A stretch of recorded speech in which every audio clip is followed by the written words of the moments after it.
stakeholder survey of the Cullion Foundation Incorporated.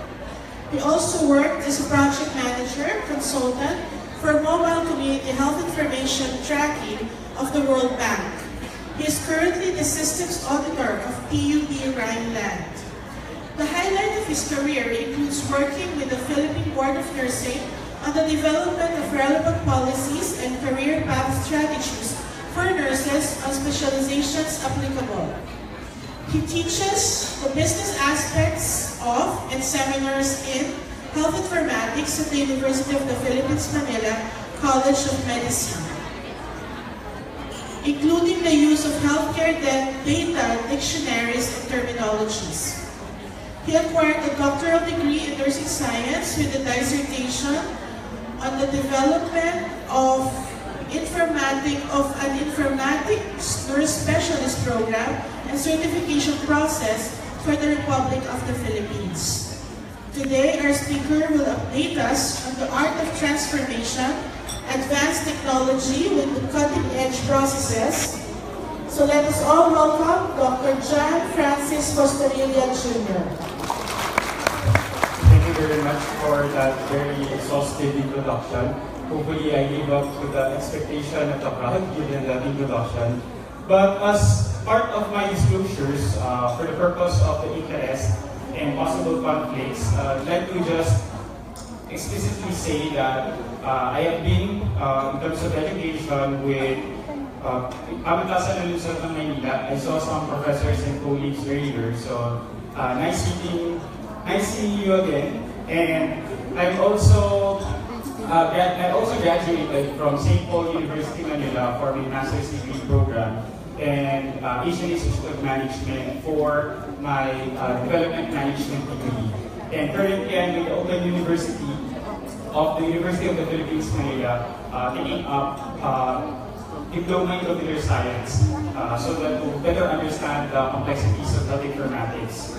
Right now I'm mainly affiliated with PNA Zone Philippines. I'm one of their auditors for ISO standards. Basically, I hold 4 standards at the moment on quality, health and safety, business continuity, and information security, and working towards 2 more standards on environmental and energy management systems. Also, I am teaching, as mentioned earlier, with the University of the Philippines, Manila, and St. Paul University, Manila, of which I'll share some of the insights with regards to technology use. So today, I'll be basically running down on 3 main topics. So for those who use Twitter, you should be very familiar with you guys. We'll talk about systems rather than just individuals and institutions. It's a good thing that the first 2 speakers before me talked about context in terms of government and the Department of Health. So this would be a bit helpful for you on trying to see what's inside and what's outside the organization, and basically link that to strategies that we would be able to talk about later on. Hopefully, when you go back to your respective institutions, you have something to bring onto them after this convention. Can you see raise of hands of those who are in the academy? How many academicians do we have right now? Quite a few. How about those who are practitioners in the hospital? Quite a lot. Practitioners from health centers? None from the health center. Other, I see some people from health centers. Other industries? Health insurance? Senior citizens also. That could be probably part of the segment that we have.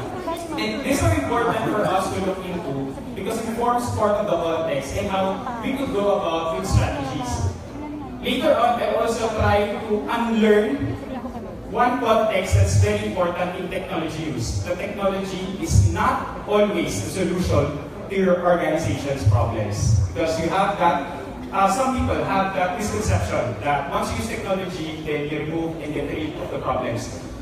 Notwithstanding that there is such thing as a residual risk. It means that once you introduce a solution, you may actually be introducing another problem.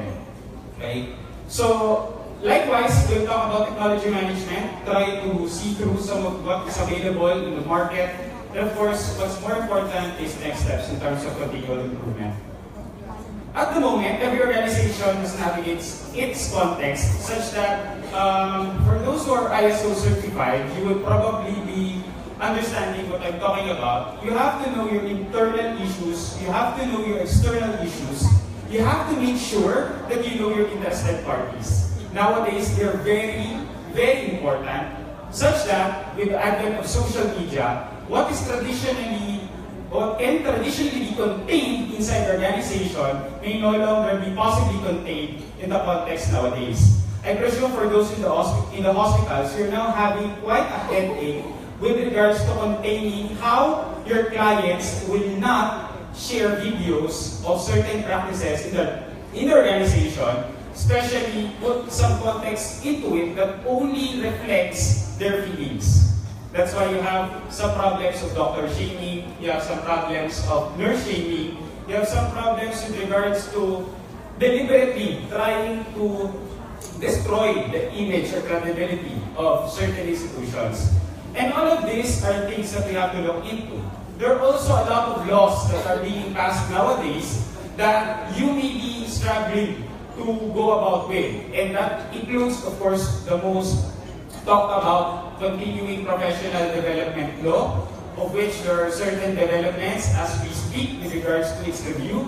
Also, a lot of you might have heard probably the Data Privacy Act. Later we will talk more about that because of its implication that you may now be criminally liable, not only administratively liable, to certain acts that may cause data breach of your clients.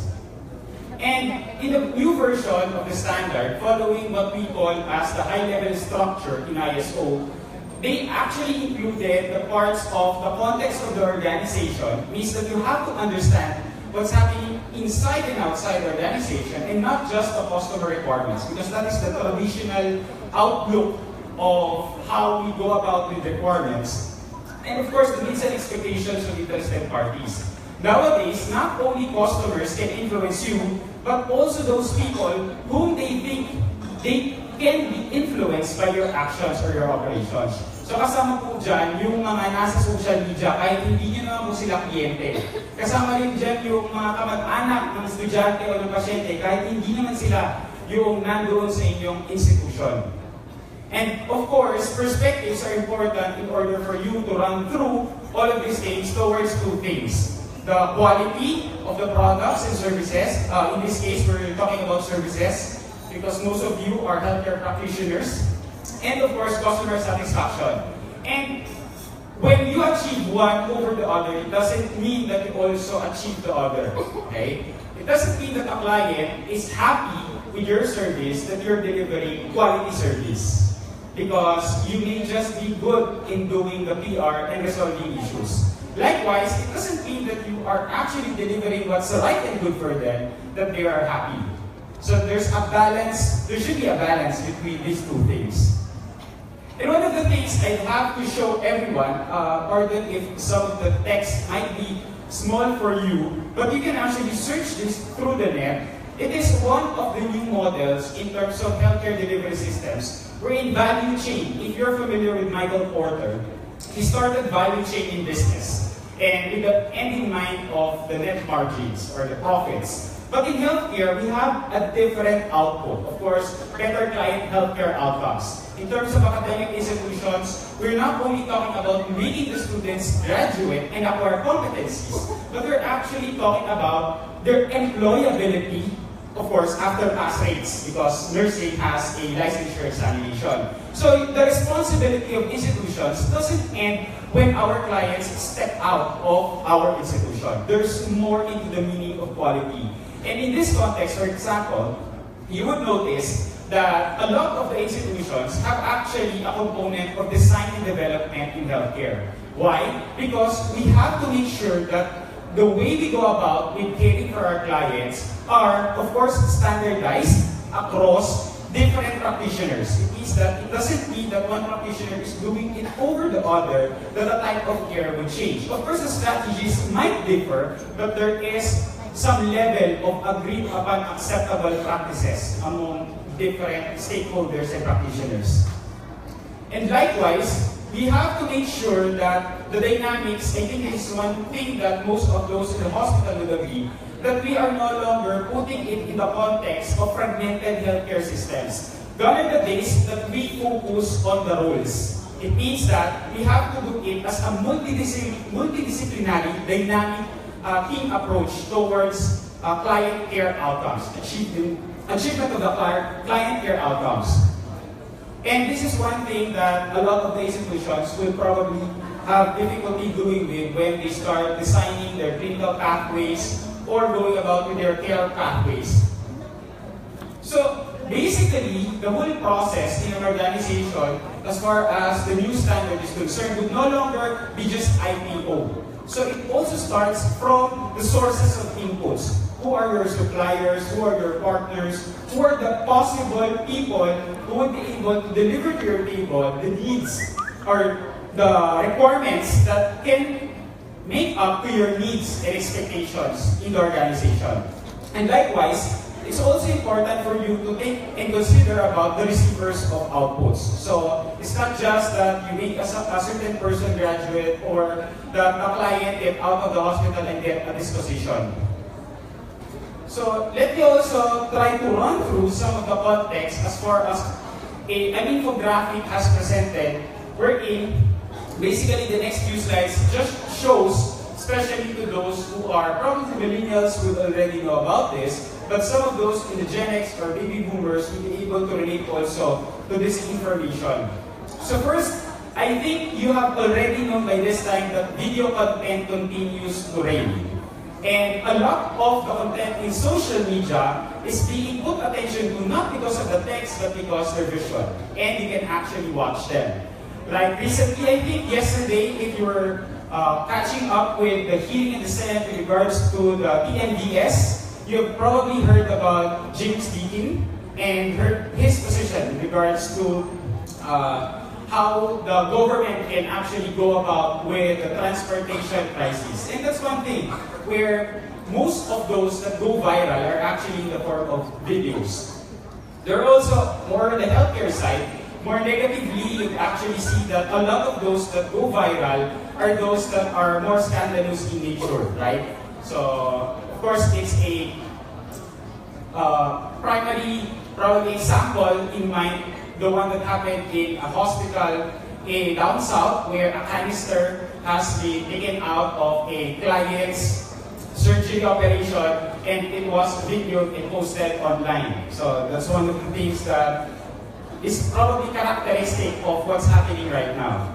Likewise, have you also tried noticing that people nowadays go on mobile first? It is that they won't access it fully in their computers until they are able to browse and confirm it using their mobile devices. Not gone are the days that you go through your computers first in searching for content. You are already using a lot of your smartphones to access content. And this is something you have to understand because later on, when you consider technologies in your institution, you have to take advantage of these characteristics currently in the market. Likewise, social media marketing continues to expand. So nowadays, you have probably noticed that Facebook has gone live and probably some of you are doing it right now. Twitter is also pushing away with a lot of the content in terms of live streams. So if you're more of the millennials and you want to be up to date with what's happening, some of you are probably tweeting what's happening since this morning in this conference. And then data will also help brands to be more personal. Have you noticed that when you actually access Facebook, that it somehow tells you of some of the things of interest in terms of ads? And isn't it a bit scary that they probably know who are the people you would most likely want to add, or they would suggest what content you would probably want to see? So it is that the analytics is actually working, and it tells you what things you are most likely accessing, clicking, liking, sharing in terms of content, and it brings the social media platforms bring those back to you. Likewise, the mobile e-commerce continues to grow. And a lot of us doesn't really take much advantage in regards to this one. I can see this in other industries and sectors, but in healthcare it has much potential. It doesn't really have to be a for-profit mechanism. there are always premium models, and there are actually things that we can go about, and later I'll discuss one of the things that you could probably take advantage on, especially on the education sector. We also have more visual and interactive content, especially with the introduction of HTML5. A lot of the mechanisms with regards to web pages, for example, has changed from a static website to a more dynamic website. So these are some of the things. And a lot of them are actually now app-based. Also, compelling brand storytelling. This is something that's very important nowadays. I see this being used very vividly with regards, for example, to the fast food chain industry. How many of you have actually watched during the day of the release or near the day of the release of the second video of Jollibee? Nobody expected, probably, that there would be a sequel to the first video shown some months ago, right? And who would have thought that the video or the storyline from the first Jollibee video would have something again to actually bring back a product of finding the perfect pair. So that is something that we can bank on. And a lot of the other governments in other countries actually take advantage of this storytelling in terms of trying to make their brand really of hit to more people. Now, part of the organizational context also, of course, is compliance to statutory and regulatory requirements. And you shouldn't ignore this, especially that it has significant risks, not only to your organization, but to you also as the one who would probably commit it. And one of the things that's happening right now is the national government has created a Department of Information and Communications Technology that has actually published its National Cybersecurity Plan. That's basically aiming to have it in 2020 having this framework. And I think this is part of the responsibility of our institutions and probably some of your managers to look into how you can protect your people from possibly committing cybercrime. Because these are things that are very real right now. This is significantly true for both academic institutions and healthcare institutions. And another law that you would probably want to put attention to is the Data Privacy Act.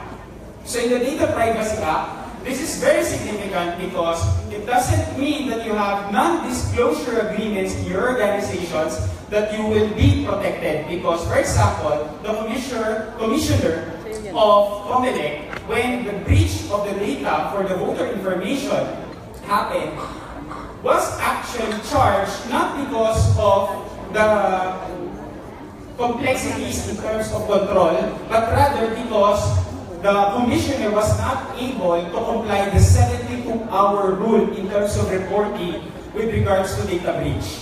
Because RA 10173 specifies that you should actually report to the National Privacy Commission when there is a data breach within 72 hours. And on top of that, after September 2017, which is the last day and the last month for the registration of the Data Protection Officer for sectors applicable. I think for most healthcare organizations, it's a no question because we all qualify for 1,000 individuals and up. It's a magic number they actually put there. Why 1,000? We also do not know. Basically, this is something that will have to probably evolve over time. But if you transact with at least 1,000 individuals, you're required to comply with the Data Privacy Act. And that includes the reportorial requirements. Same is true with academic institutions because most probably you will be dealing with more than 1,000 individuals by the time this law has been into full implementation, which is probably by next month already. The Data Protection Officer is the one who will have to be appointed by the organization, and he is the first person to be penalized in case because he is the top of the organization. I think the idea in mind is that the DPO will be synonymous to a vice president position. That's how MPC envisions that role. So, what is it with the Data Privacy Act? Very simple. Lahat ng dapat manatiling pribado ay dapat manatiling pribado.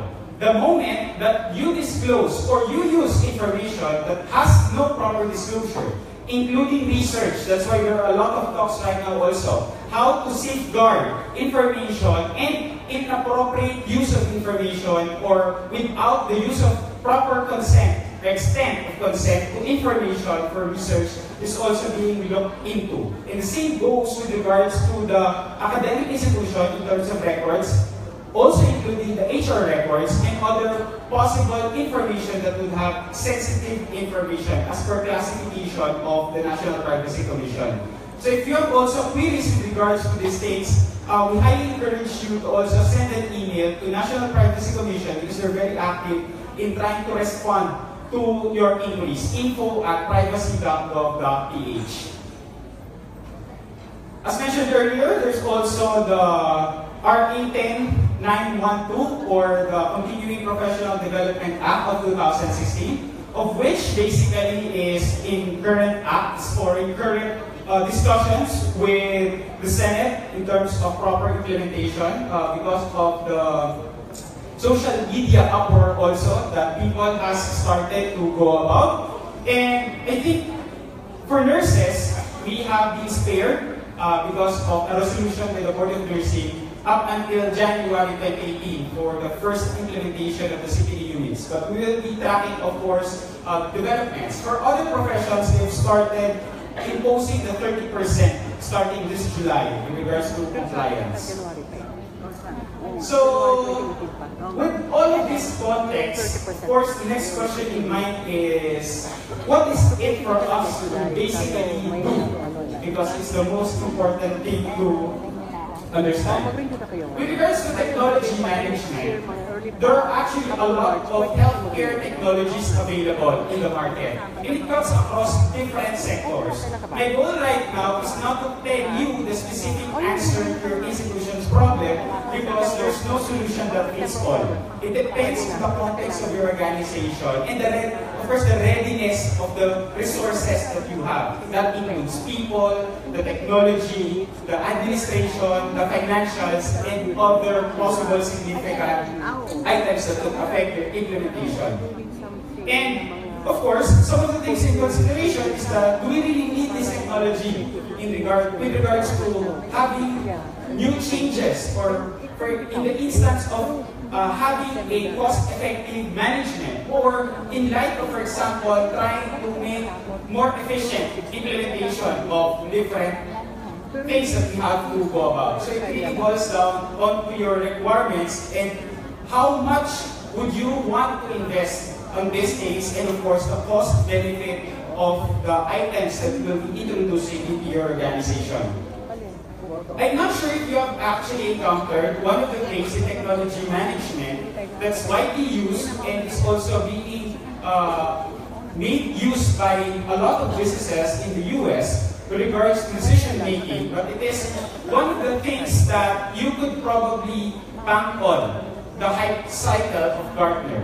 So every year they actually produce a research that entails all of the possible technologies on different segments. And depending on the industry you're in, you'd probably want to go about on what's in, what's out, and what can be usable for your organization. So just to discuss how this goes about, new technologies are actually put into the technology trigger up until a certain level of expectation where it's being hyped. So that's where the peak of inflated expectations are. And at some point, of course, it goes down, and the throw of disillusionment is the area where you will see those technologies that may have that fight or flight response, di ba? Pag naka-recover, then they will go up the slope of enlightenment. Pag hindi sila naka-recover, tanggal sila at mawawala yung technology later on. Until you go with the plateau of productivity. Kasi nag-stabilize na yung use ng technology doon sa industry. This is one in 2016 with regards to the healthcare providers. Hopefully some of the texts are readable at the back part, but you can see there that a lot of those technologies written down there are possibly technologies that are not yet even in the Philippines.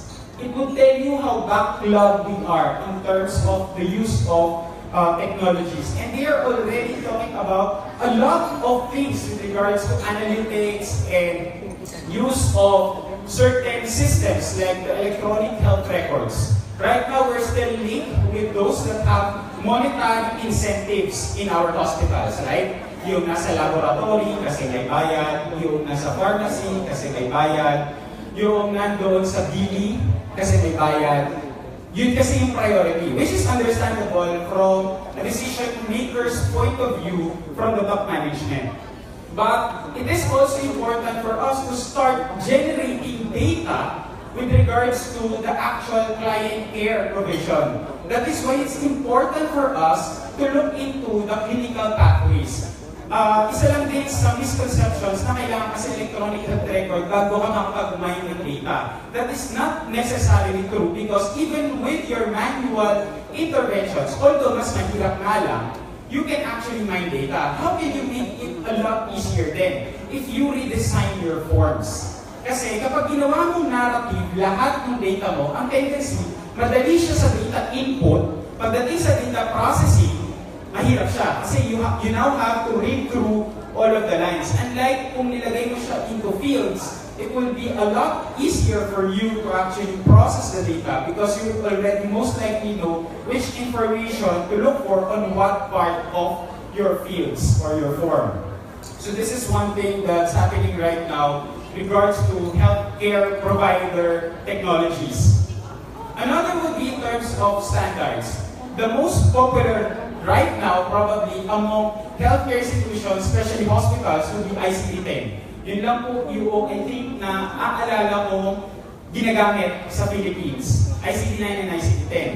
Other than that, yung ibang mga standards, medyo hindi pa siya pumapasok. Pero they're actually also equally important. Lalo na doon sa lingwahe ng interoperability. What is interoperability? Ito yung System A sa Hospital A, System B sa Hospital B. Hindi naman nire-require ng DOH na pareho sila ng gagamitin system. Ang problema, kung ako nagpakonsulta kay Hospital A, may sarili siyang record. Tapos lumipat ako kay Hospital B for whatever reason. Eh yung record ko na kay Hospital A. Pagdating ko kay Hospital B, anong gagawin sa akin sa ER sa OPD? Ano pong pangalan niyo? Sa po kayo nakatira? Ilang taon na po kayo? The same redundant questions na kaya naman i-extract kung tutuusin doon sa unang provider. And what's the danger with regards to memory recall? Your memory can actually lapse. Ibig sabihin, may mga information na makakalimutan mo sa sobrang tagal. Favorite question na yan pag nasa iya, minaalala po ba kayong bakuna ninyo? Hindi ko pa naman alam kung nabakunahan ako ng bata ako kasi wala parang kabuang-buang yun. Diba? Tapos tatanong, may BCG po ba kayo? Malay ko po. Unless siguro may scar mark, diba? Yun na lang yung tanging palatandaan mo. Okay, paano wala lamang kung nabakunahan ka ng measles? Wala namang marka yung measles, diba? So, these are things na it's very difficult to extract from a person because blending siya. Pero kung meron ka sana repository of records and you can pull that out, it makes it a lot easier for that person definitely now to go about with your care provision. And that is part of the standards we're talking about. So hopefully you can also start looking into them. For example, SNOMED CP, standardized nomenclature pagdating sa medical terminologies. And then you have also your HL7 or Health Level 7. There are actually a lot of terminologies. For nursing, ito yung dati alam ko meron pa eh. Hindi ko alam kung ano na nangyari kasi medyo nagbago yung documentation system. Pero I think in the Philippines, ang most popular po kahit ng mga estudyante pa tayo ay NANDA. Tama po? Pero pumasok na rin po yung ibang classification systems katulad ng NIC, ng NOC, ng PUMAHA, and other systems na meron na rin fragments with regards to different subspecialization. Ang tanong po, has your institution started talking about what is acceptable and what is not acceptable in the language, in the utilization of language? Bakit po importante may health data dictionary sa isang organisasyon? Pag nag-design po kasi kayo ng form at iba-iba kayo ang ginagamit na datos, kapag prinoseso nyo yun, for example, yung isang salita, nalagyan mo lang ng S sa dulo o may iba mo lang yung spelling, magiging dalawang magkaiba na siyang salita sa computer. Iba na yung kanyang treatment. So, kailangan po natin standardize yung mga gagamitin natin salita in healthcare parlance para pag prinoseso natin yung data, hindi ganun kahirap kasi hindi mo kailangan masyado ng human intervention. It makes it a lot easier for our administrators to decide on a more real-time basis. Likewise, for educators, ito naman po, marami rin tayong mga technologies na probably ginagamit ninyo. Ito baka mas maraming nandito sa atin ngayon. Kung mapapansin nyo noong 2016, ginagamit pa ang gamification. I think sa 2017 na-drop po siya. Nawala yung use of games pagdating sa learning. Kasi nga, nag-iiba yung konteksto na. Pumapasok kasi yung augmented reality. Familiar po ba sa augmented reality or AR? Hindi. Yung po yung Pokemon Go, sino dito nakapaglaro ng Pokemon Go? Yung hinahanap. Yung mga katabi niyo po, pakita po sa pakituruan po ng Pokemon Go para ma-demonstrate lang yung augmented reality. Yun yung naghahalo yung totoong mundo sa virtual reality. Ang tendency is may layer siya. Pag tinignan mo sa cellphone mo, may iba kang nakikita na hindi mo nakikita in real life. That's augmented reality. So, kasi pag virtual reality, wala yung real world. It's just a virtual world. Pero with the augmented world, it's a fusion between the two through a certain device that's being utilized. So, yun po, kaya yung gamification medyo nawala sa ating lugar. Kasi doon din po pasok yung mga bagong technologies na kung saan yung pag-aaral, they're actually envisioning na when you do your, for example, surgery cases, you do an actual surgery through augmented reality instead of an actual cadaver. So may mga ganun ng technologies na tinitingnan ngayon. Although I think yung pinaka-popular pa rin is the surgical table. It's like a very big iPad na kung saan pwede mong gawin yung surgery and you don't need a cadaver because you can actually segment parts also physiologically doon sa computer na yun. Yes po. Like sa CSI, tama. And then, you also have, of course, the MOOCs. You're very familiar with the massive open online courses. Some of you might be taking it, and it's actually one of the things I'll discuss later, how we can take advantage to actually deliberately break the cycle of business in terms of basic continuing professional education. Kasi I'm also advocating na yung mga basic competencies hindi na dapat pagkakitaan. Ang dapat natin na pabayaran ay yung advanced competencies because we're actually bringing value added. Yung mga basic competencies is just to update. So there's really no need for much investment onto that. Likewise, ito po yung isa sa mga output ko when I was studying AIM, pero ang context pa po niya is 2013. But I just want to show you how a technology management, assessment, and analysis can actually be done. So, nagplot ako sa hypercurve based on the information ng mga nandoon. And these are the top 20 things that I saw through. So, kasama dyan yung sa cloud HPC, na cloud email. I think some schools ngayon kapag may emergency, nagte-text na sa inyo, tama? Nakaka-receive kayo ng notification na may bagyo, huwag na pumasok, cancel the classes, or may emergency, may lindol, yun po yun. And then Campus App Store, kung social po yung eskwelahan ninyo. And then Internet of Things, medyo ito po nangyayari na rin kung saan pwede ka makipag-interact doon sa mga bagay-bagay. For example, I think yung pinaka-popular ngayon is yung sa halaman. Pwede mong i-control yung humidity, yung temperature ng halaman, tapos nakakabit sa wall, tapos app-generated siya. So may ganun na pong mga bagay na yun ang future, the direction natin. For healthcare, wala pang masyadong nakikita pong point of application that may be helpful.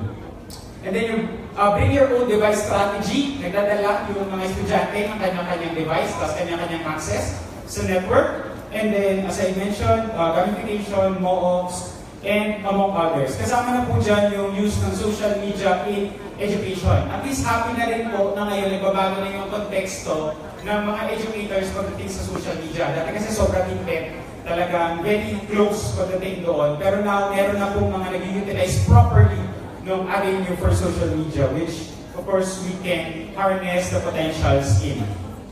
Based on the assessment, ito po yung naging highlight noong ating prioritization, and lumalabas, yung pinaka nakakatulong po is the flipped classroom. However, the flipped classroom cannot stand on its own alone. Of course, it's just another tool. That it's being said na pwede yung gamitin, pero it's not required na yun lang. O na kung hindi talaga kaya, na kailangan nyo siyang gamitin. Ang tanong, may resources ba kayo para i-implement siya, para magamit ninyo yung possibilities? Kasi sa lingwahe pa rin ng business, competitive advantage yun. Pupunta ang estudyante sa inyo, o pupunta yung kliyente sa inyo, kung ano yung meron ka na wala yung iba. So kasama na po dyan, of course, yung paggamit ng MOOCs, ng emergency mass notification systems, the cloud-based mechanisms, yung online enrollment. Gano'ng karami po dito yung online enrollment na. Yun po. So, advantage siya. Like sa amin po, in UPOU, I did not step out of my room in enrolling. And I finished it in 5 minutes. Kasama po payment doon. So, from selecting the subjects, to paying it through the credit card, and getting my Form 5, yun po yung aming registration form, lahat po yun online. So kaya siya, ibig sabihin, merong proof of concept na magagawa siya. Ang tanong na nga lang po, gaano ka-willing yung institution ninyo na mag-invest sa ganoong technologies? Now, selection criteria, research lang din po no? So basically, lahat ng nasa hot zones, tinong down lang natin, pero para mas ma-appreciate nyo siya, merong mga analysis. I'll not discuss this in further, pero sinasabi lang dito na you have to analyze each technology and see through the potentials para kapag ginamit mo siya o tinanggal mo siya, sound yung decision making ninyo kung bakit mo siya sinasama o bakit mo siya tinatanggal doon sa listahan ng possible technologies po ninyo. And ito yung isa sa mga possible na frameworks na kung saan, based on an industry, there is a key technology and there are key components that you can use adjunct that technology. So that, when you do your strategy development, you can see which technologies are of higher strategic importance. So for example, ito po, yung nakikita ninyo ngayon, and ito po yung dalawang naging output noong trying to streamline yung mga technologies na yun. Isang technology timeline para doon sa gagamit ng flipped classroom. So kung napansin niyo, lahat ng components na may kinalaman sa flipped classroom, pwede siyang pagdugtong-dugtungin para magamit ninyo at makarating kayo doon. Idea kasi di ba po ng flipped classroom, bago pa pumasok yung estudyante, nagbasa na siya, nakagawa na siya ng activity, performance tasks na lang pagdating sa classroom. Kaya siya flip. Hindi ang role ng educator nagbago. Hindi na siya taga-mensahe o taga-deliver ng kaalaman. Lalo na sa information age po ngayon. Baka bago niyo pa po sabihin, nag-google na ng mga bata. Tama? So, ito yung kailangan natin maintindihan na yung role is more on facilitation. How do we facilitate in order for them to process their knowledge, to become skills, if possible, and to have an affect towards it so that they have the appropriate values. And of course, enrollment management, isa sa pinaka-popular dahil nga nalikitan problema pa rin ito pag-enrollment. Hindi ko lang po alam kung may experience pa rin, pero halimbawa nung medyo estudyante pa po kami, uso po ang 3 days na enrollment. Yung day 1, step 1 to 2, siguro 1 to 3. Day 2, step 4 to 6, tapos day 3, step 7 hanggang matapos po. So, I think sana naman are those days na masyadong tedious yung enrollment process. So, let me go through with some of the examples, since I presented to you some strategies, some realities that are actually happening right now. This is a pet project that we have had towards an initiative for the Open CPD network. We're actually looking into partners na mag-i-sponsor ng CPD program. Ang X-Deal, we give you slots for your organization's participants, but open slots for outside participants. So ito po ang going. We are currently finalizing the account creation ng 50 participants na tagalabas. Kasi yung 50 participants po galing doon sa loob ng organization. So, ang mangyayari po, it's completely free. Bakit siya naging free? Kasi inabsorb ng institution yung CPD accreditation cost at meron tayong partners. For instance, I volunteered my server at the moment to hold the learning management system para maging possible siya na ma-deliver online. I also volunteered for the course administrator habang nagde-develop pa ng future ng mga pwedeng matuto na gumawa ko noon. So we have applied this to the Board of Nursing, and hopefully we get the response soonest possible time. We're still waiting for the response. I'm not sure if this is the first fully online CPD applied for na course, pero hopefully this becomes a good precedent with regards to future courses. As we speak, we're also working towards a second project. Ano naman po, middle manager naman po, leadership and management na hybrid. So, gagamitin namin yung flipped classroom approach for 1 month, lahat online, including the activities. On the last day, presentation of outputs for validation and to give more inputs and insights to those in groups. Paano po ba siya nangyayari? Ito po yung isang example how the courses look inside. So this one is what I am using in the University of the Manila Master of Science in Health Informatics program. Medyo hybrid siya kasi I have to meet them to teach them how to utilize the platform. And then if you would notice, there are actually timelines within. Yung mga materials nandyan, I segment usually my requirements into 3 parts. Pwede siyang optional reading materials, bahala ka kung gusto mong i-access, pero makakatulong yan sa'yo. You have the required reading materials, yun talaga ng negotiable, kailangan mo basahin, kasi yung susunod, yung course assessment, babase doon sa required reading material. So output-driven siya. So ganun po yung mechanism, yung dynamics. And what happens is that one output builds over the other. Para pag pinagsama-sama lahat ng requirements, yun na rin po yung final requirement. Tapos, kung kaya nyo pa pong itulak medyo, yung pong final requirement, kaya nyo pong gamitin pabalik o doon sa industry paggagamitan niya. Yun po kasi yun namang, of course, importance kung bakit tayo, I think, nagde-develop ng competencies para pagbalik niya o pagpunta niya sa isang organization, magamit niya yun. Ito naman po yung sa St. Paul University, Manila. This is a subject on health information system. For those who might be taking hospital administration, ito po yung pinaka-implementation ng technology management use. Yung kaninang binabanggit ko, yun yung course output nitong subject na to. So they have to propose and implement a project back to their institutions after analyzing context. And it doesn't matter if it fails or it works. Ang importante, yung learnings nila. Ano yung natutunan nila kung bakit nag-fail, ano yung hindi na nila gagawin sa susunod, at ano pa yung mga kailangan nilang gamitin para masiguradong mag-succeed yung project. So, very individualized, and happy to say na some of the projects in the previous classes, they're able to push through after the class ng mga pet projects nila kasi they find it sound and logical.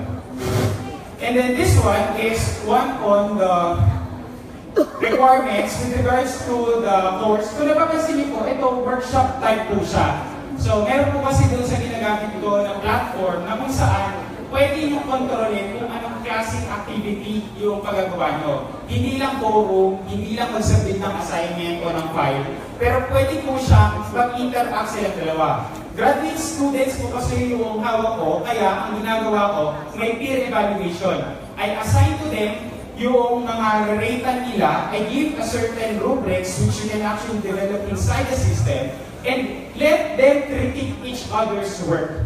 That way, you know that as an educator, they're actually reading through and understanding and learning from them. You would be surprised that some of the insights of your students might be much better than your insights because they also have the industry experience. So you have already started to simulate what's inside the classroom from outside the classroom. You don't have to be in the 4 walls of your classroom to generate insights and learning. Pwede yun through other mechanism. Of course, with appropriate guidance and use of technology. Yun po yung sinasabi natin doon. So, before I continue with the last few slides, basically we'll discuss kung ano yung mga susunod na steps po ninyo.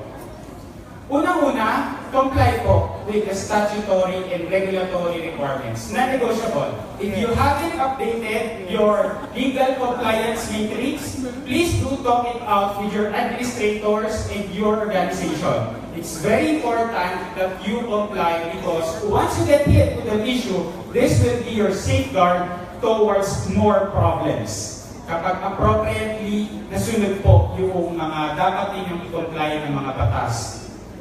Likewise, go for disruptive innovations. I know this is a comfort zone that a lot of the administrators may have, but those who succeed in the industry are those who have a higher risk appetite. Basically, if you have that goal in mind that you want to be the best, you cannot just settle for what everybody is doing. You have to set the standard where everybody will follow you. So that is where we want to go. So hopefully some of you can start working on disruptive innovations.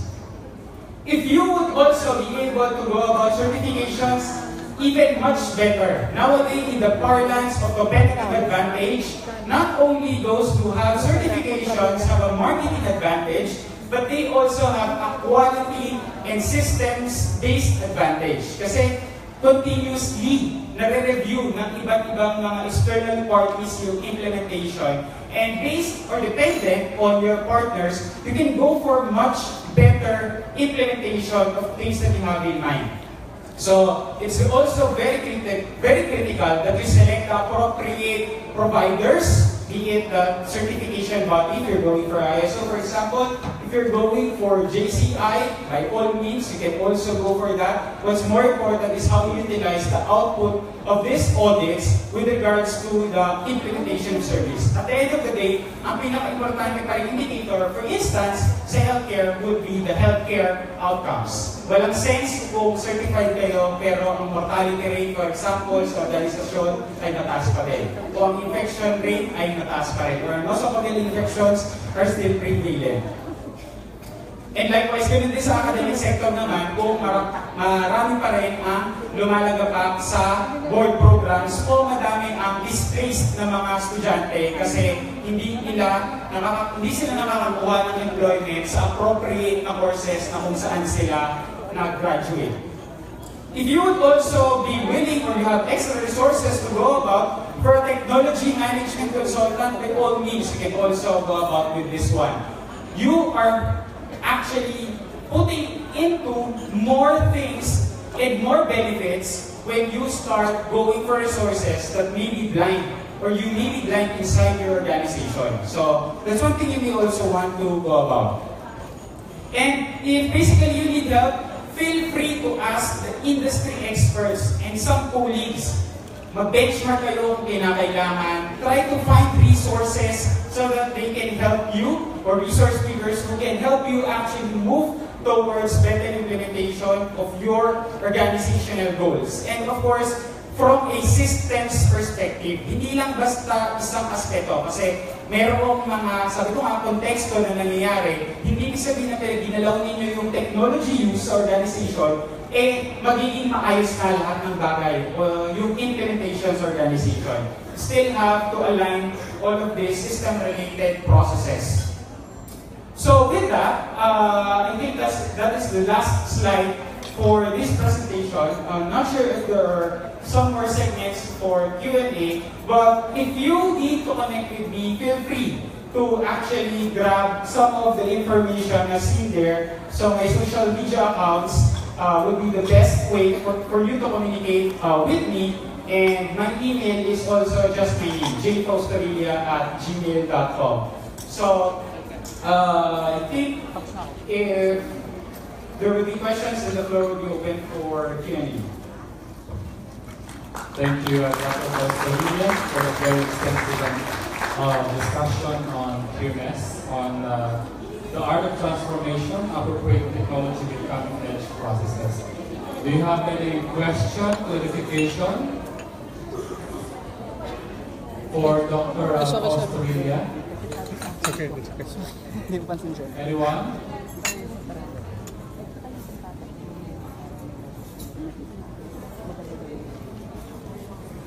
I have here, sino po? Dr. Marcel.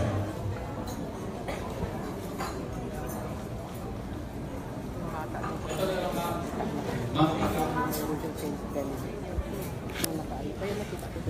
Hi, good morning. You mentioned something about MOOCs.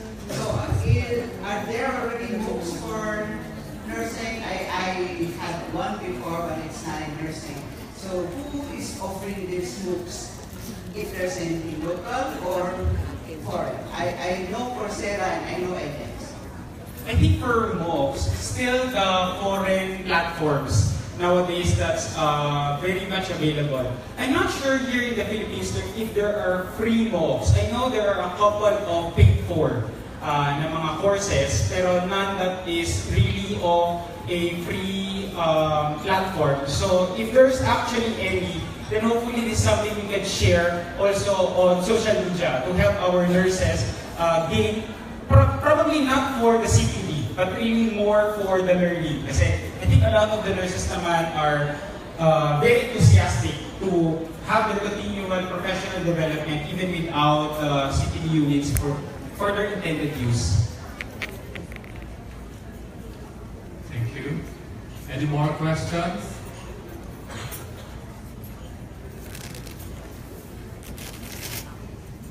Sir, I have a question. We all know that the implementation of the advancement of technology in quality management system or the health information system entails financial consideration and support, of course, from the administration.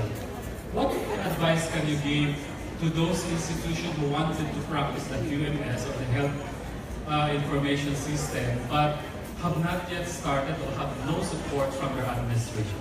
Right. This is actually one of the key characteristic questions we have with our organizations. What's in it for me? Kasi technically, siyempre, kung magpapa-certify ako o kung ako ay magko-comply, kahit hindi certified, aligned with standards, international standards, ano bang mapapala ako dyan? Eh, kumikita naman na ako, tumatakbo naman yung proseso ko. That is where the managers, or probably people from the management, would have to start working on the cost-benefit analysis of things. Kasi for example, sabi ko kanina, di ba, importante maintindihan yung konsepto ng interested parties. Siyempre, doon sa board, saka doon sa mga nasa top management, unang priority po niyan, kahit ayaw natin hindi, financial. Pag hindi nyo na-convert sa pera, yung gusto nyo mangyari, i-disapprove yan kahit gano'n pa siya kaganda. Kahit pa sabihin, sobrang efficient na proseso mo, kung gagastos naman siya at wala siyang balik, i-disapprove siya kasi at the end of the day, hindi nila makita kung paano sila magbe-benefit doon. So you have to always tie it up with the financials. Now, hindi lang naman kailangan income yung ma-reflect ninyo. Merong tinatawag pa din na pwedeng pareho kang gumastos, pero magkano yung mawawala sa'yo kung sakaling magka-problema itong current system mo. Ibig sabihin, from business continuity perspective, you're actually showing naman yung accrued savings kung sakaling nagkaroon ka ng actual cost. Halimbawa, nawala ng kuryente, yung genset mo sa ospital, isa. Medyo matagal bago yung kuryente babalik. Sabihin natin isang buwan kasi may disaster. Kung isa lang ang genset mo, palagay mo hindi yan bibigay after mga 5 to 7 days. Malamang sasabog yan dahil hindi naman po pwedeng dire-diretso siya na tatakbo. Ngayon, kung bumili ka ng isa pang genset at in-alternate mo yung use nun, for example, magkano kaya yung masasave mo kaysa sa no operations at all? Kasi yun yung kalaban mo eh. As a hospital, for example, ayaw mo na at any point of time tumigil yung operasyon mo. Kasi pag tumigil yung operasyon mo, pwedeng mamatayan ka na ng pasyente, pwedeng pang mawalan ka ng kita. Kasi ang hospital na hindi tumatakbo ay hindi hospital, building lang siya. Kasi technically, walang nangyayari, di ba? So ganun din sa education. Pag laging walang klase, ano naman ang problema mo doon? Make-up class. Eh, pag make-up class, ano nang kasama nun? Overtime pay, di ba? Lost opportunity. Even worse, lost competencies. Kasi minsan hindi na talaga kayang kabulin. That's why you are starting now to think of appropriate technologies para ma-augment yung mga posibleng mawawala sa'yo o dagdag gastusin na hindi necessary. So you can always look at it from two aspects. Added, the income or revenue, like for example, the online platforms. Ngayon, I think karamihan sa mga educational institutions nagkakaproblema dahil nga sa displacement. and limited reach pagdating sa actual clientele sa ngayon. However, if you can offer alternative methods, you now dispose yourself of the geographic boundaries. Hindi na lang ngayon, for example, sa Intramuros ang reach mo. Kasi pwede na ngayon ang mga mag-aaral mo o yung mag-enroll sa'yo from Visayas, from Bicol, Southern Luzon, Northern Luzon, from Mindanao, or even from abroad. Pwede ka ngayon kumain na ng slice ng mga OFWs na gusto mong sa Philippines pa rin mag-aaral kasi trusted pa rin nila yung Philippine educational system. So these are some of the things na pwede ninyong i-reflect doon sa inyong mga cost-benefit analysis para mapakita ninyo yung agreement of the top management. Of course, for middle managers and the rank and file, ang mas importante naman, ang interest naman noon, ano naman yung para sa akin? Paano dadali yung trabaho ko? Paano bibilis yung trabaho ko? At kung dating 10 steps yung ginagawa ko, maging 5 steps na lang. Tama? Yung kasi yung interest niya, wala siyang pakialam kung magkano yung kikitain ng organisasyon. Hindi naman siya makikinabang dun eh. At the end of the day, pareho pa din yung sweldo niya.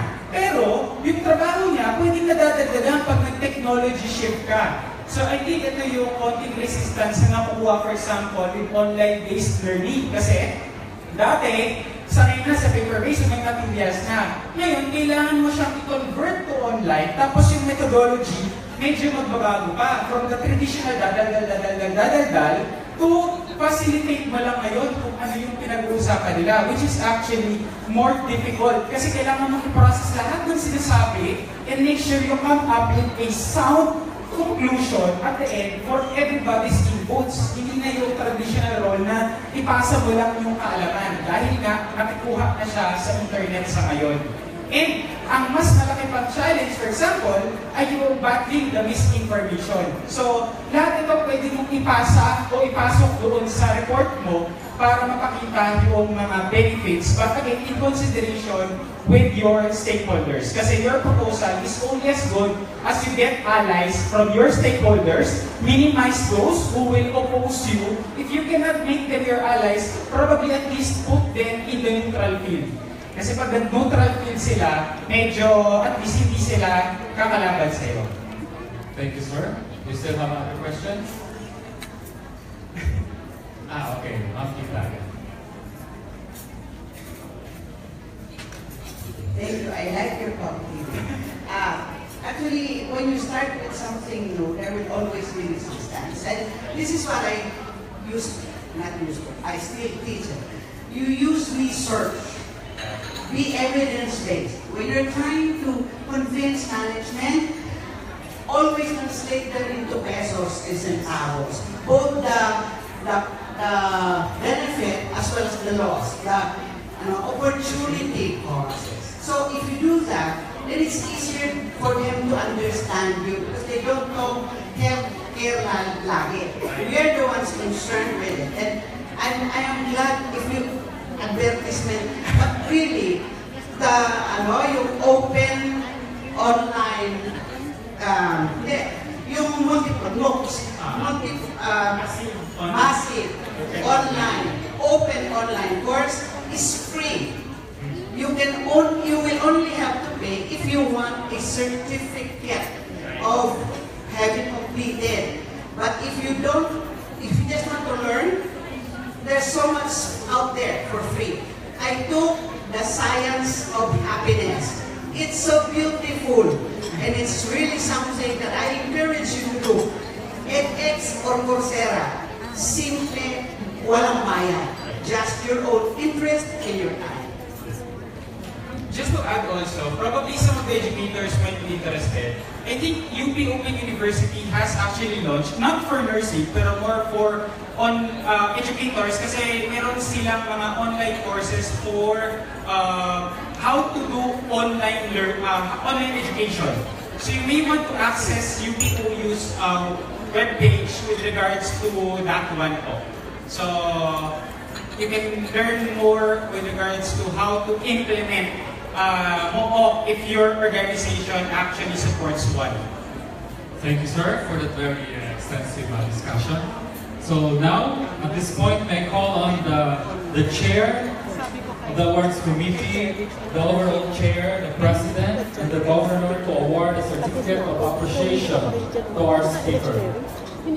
May I request the president, the governor, the chair of the awards committee to please come on stage to the awardee. I just read the citation. Philippine Nurses Association Incorporated National Capital Region Zone 1 Manila Chapter awards this certificate of appreciation to Dr. John Francis L. Faust Avilla for sharing his valuable knowledge and expertise as guest speaker on the topic, the art of transformation, appropriate technologies with cutting-edge processes during the 37th Annual Convention of Scientific Meeting. Given this 4th day of August 2017 in the Ballroom, New World Hotel Manila Bay, Malapit, Manila. Signed, Annalyn Salivio, Vice President, Overall Chair, Asuncion C. Balisado, Chair, Awards Committee, and President Angelita H. D. Meano, President.